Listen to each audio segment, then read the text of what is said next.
Adam says, how to change the Indian accent to become the American accent. Could you please tell some tips? There are a bunch of pieces of every accent. Every accent has its own characteristic, right? But there are two that I think are pretty big ones that can at least lessen the strength, if you want to. And I don't care if you do or not. It's your goal, your thing. But if you want to, there are two sounds that are big in the Indian English accent. One is to replace the D sound of English with a deeper, richer, harder D sound, which is simply about tongue positioning, right? And I've spent a lot of time moving my tongue back and forth to try to figure out the difference between those two, specifically for the Indian accent. In the Indian sound, the D sound is farther back.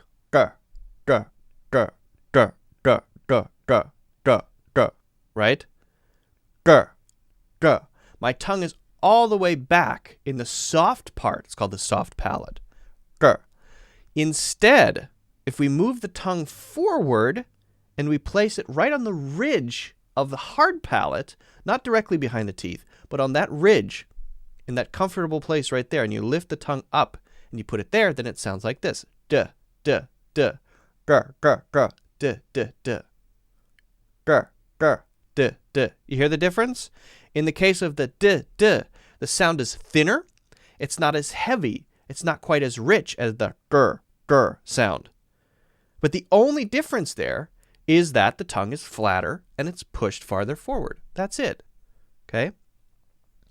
Now, the other one is that we talked about earlier, the W and the V mix-up sound, right?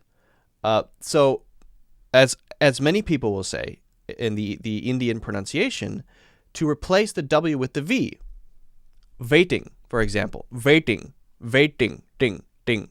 So there's that D sound there. You want to make that lighter, ding, or ting, but sometimes we can say the D sound for our own T because we have this, it's called the light D. We say instead of waiting, we say waiting, waiting, waiting. It's a very light D sound. And then the other one is to make sure that the lips are pushed forward. Whoa, whoa, whoa, whoa, whoa, whoa, whoa. So whenever we want to make the V sound, when we say words like village, village, then we put it there with the bottom lip pushed up to the top teeth. Va, va, va, va, va, va, va. But it's very important when it is a W sound to make sure it's a clear, distinguished W sound with the lips pushed forward, air coming out, and the cheeks slightly moved by the air moving out, right? If it's too open, then it's like this. Oh, we don't want that. We want it to be so close together that the cheeks are ever so slightly pushed out by the air moving outward. Woo, woo. Because when that happens, you get that sort of whooshing effect that is part of the W sound. Woo, not the whoo, whoo. That's not quite right either. That's, for example, in words like who, you get that whoo, whoo, rushing effect, right? But for most W words, even words that include an H, we still have a bit of air pushing the cheeks out, but it's a little bit smoother and doesn't have that wind sound.